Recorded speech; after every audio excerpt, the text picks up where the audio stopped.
Indonesia memiliki lebih dari 17.500 pulau, 300 kelompok etnik, 1.340 suku bangsa, 6 agama resmi dan beragam aliran kepercayaan, serta 737 bahasa. Hingga kini bangsa Indonesia tetap bersatu dalam keberagaman meskipun berbagai kasus konflik dan pergolakan sempat terjadi. Konflik terkait dengan ideologi antara tahun 1948 hingga tahun 1965 adalah pemberontakan PKI Madiun 1948 dan G30S PKI 1965 yang hendak mengganti Pancasila dengan komunisme. Pemberontakan DITII di Jawa Barat, Jawa Tengah, Sulawesi Selatan, Kalimantan Selatan, dan Aceh yang hendak mengganti Pancasila dengan paham agama. PKI telah ada sejak zaman pergerakan nasional sebelum dibekukan oleh pemerintah Hindia Belanda akibat melakukan pemberontakan pada tahun 1926. Sejak merdeka sampai awal tahun 1948, PKI masih bersikap mendukung pemerintah yang kebetulan memang dikuasai oleh golongan kiri. Namun ketika golongan kiri terlempar dari tampuk kekuasaan pemerintahan Indonesia, PKI menjadi partai oposisi dan bergabung dengan partai serta organisasi kiri lainnya dalam Front Demokrasi Rakyat yang didirikan Amir Syarifuddin pada bulan Februari 1948. Pada awal September 1948, pimpinan PKI dipegang Musso. Kemudian pada tanggal 18 September di tahun yang sama, Musso memproklamirkan Republik Soviet Indonesia. Pemberontakan PKI Madiun berakhir dengan tertembaknya Musso. Amir Syarifuddin juga tertangkap dan akhirnya dijatuhi hukuman mati.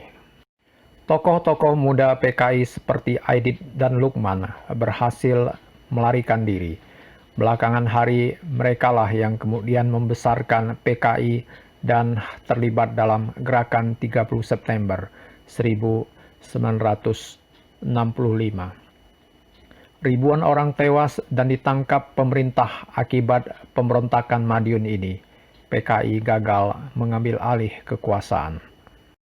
Pemberontakan DITII yang meluas di beberapa wilayah Indonesia bermula dari sebuah gerakan di Jawa Barat yang dipimpin oleh Kartosuwiryo pada bulan Agustus 1948.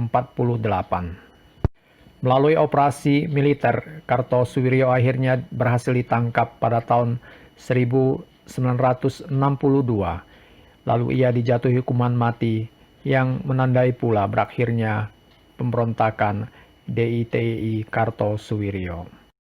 Di Jawa Tengah, Amir Fatah setelah menerima utusan Kartosuwiryo ikut memproklamirkan berdirinya negara Islam di Jawa Tengah. Perlawanan Amir Fatah berakhir pada Desember 1951 ketika ia menyerah kepada pemerintah Indonesia. Di Jawa Tengah juga timbul pemberontakan lain yang dipimpin oleh Kiai Sumolangu.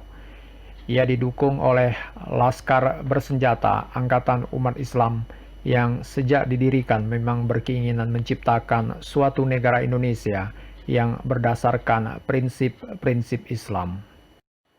Pada akhir Juli 1950, Kiai Sumolangu melakukan pemberontakan. Sesudah sebulan bertempur, tentara RI berhasil menumpas pemberontakan ini. Pemberontakan DITII di Jawa Tengah yang lain juga dilakukan oleh Batalion 426 dari Divisi Diponegoro. Ini adalah tentara Indonesia yang anggotanya berasal dari Laskar Hizbullah. Dalam beberapa bulan, pemberontakan ini juga berhasil ditumpas. Pemberontakan DITII juga terjadi di Sulawesi Selatan dipimpin oleh Kahar Muzakar. Kahar Muzakar juga bergabung dengan Kartosuwiryo.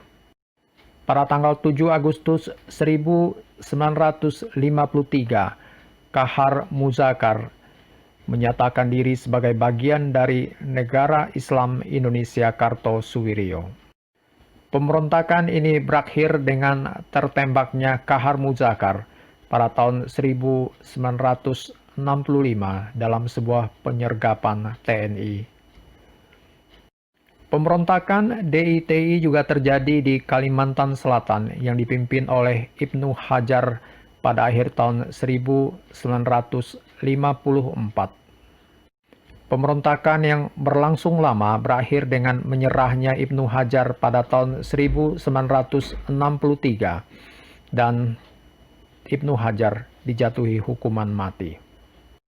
DITI juga terjadi di Aceh. Pemicu langsung pecahnya pemberontakan ini adalah pada tahun 1950, pemerintah menetapkan wilayah Aceh sebagai bagian dari Provinsi Sumatera Utara. Para ulama Aceh yang dipimpin Daud Bereuch menolak keras hal ini.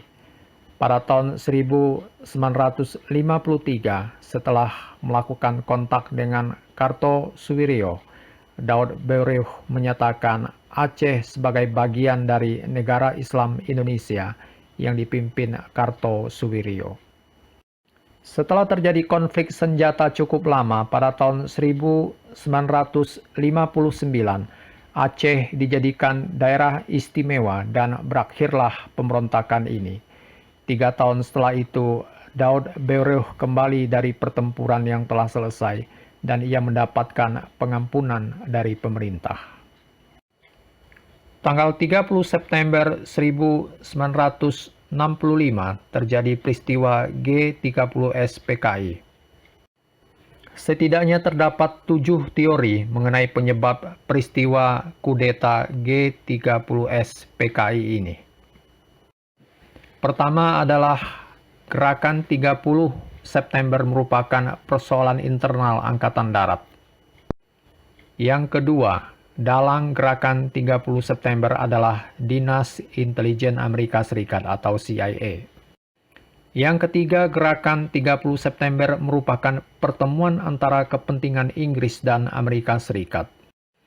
Yang keempat, Soekarno adalah dalang gerakan 30 September itu sendiri. Kelima, tidak ada pemeran tunggal dan skenario besar dalam peristiwa G30S. Keenam, Soeharto sebagai dalang gerakan 30 September. Ketujuh, dalang gerakan 30 September adalah PKI. Namun terlepas dari teori mana yang benar mengenai peristiwa G30S, yang pasti sejak demokrasi terpimpin secara resmi dimulai pada tahun 1959, Indonesia memang diwarnai dengan figur Soekarno yang menampilkan dirinya sebagai penguasa tunggal di Indonesia. Ia juga menjadi kekuatan penengah di antara dua kelompok politik besar yang saling bersaing dan terkurung dalam pertentangan yang tidak terdamaikan saat itu, Angkatan Darat dengan PKI. Usulan PKI untuk membentuk Angkatan Kelima yang ditentang Angkatan Darat. Isu Dewan Jenderal dari PKI yang mencurigai kudeta Angkatan Darat. Presiden Soekarno yang sedang sakit keras membuat pimpinan PKI memutuskan untuk bergerak mendahului Angkatan Darat dalam kudeta. Letnan Kolonel Untung memimpin pasukan melakukan gerakan 30 September dengan menculik dan membunuh para jenderal dan perwira di pagi buta tanggal 1 Oktober 1965. Dalam situasi tak menentu itulah Pangkostrat Mayor Jenderal Soeharto segera berkeputusan mengambil alih pimpinan Angkatan Darat. Setelah berhasil menghimpun pasukan yang masih setia kepada Pancasila, operasi penumpasan G30S PKI pun segera dilakukan. Akhirnya gerakan ini berhasil ditumpas, menandai pula berakhirnya gerakan dari Partai Komunis Indonesia.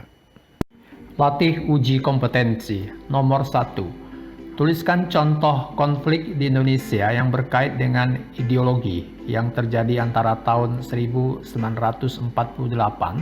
sampai dengan tahun 1965. Jelaskan. Ada 3 konflik yang terkait dengan ideologi, yaitu pemberontakan PKI Madiun, pemberontakan DITI, dan peristiwa G30S PKI. Pancasila hendak digantikan dengan komunisme oleh PKI dan Pancasila hendak digantikan dengan ideologi Islam oleh DITI.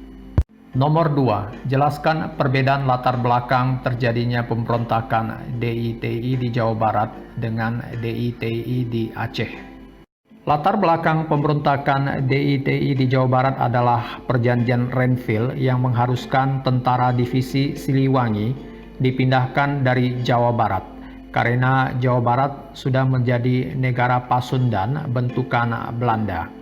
Harus pindah ke Jawa Tengah yang masih menjadi wilayah Republik Indonesia.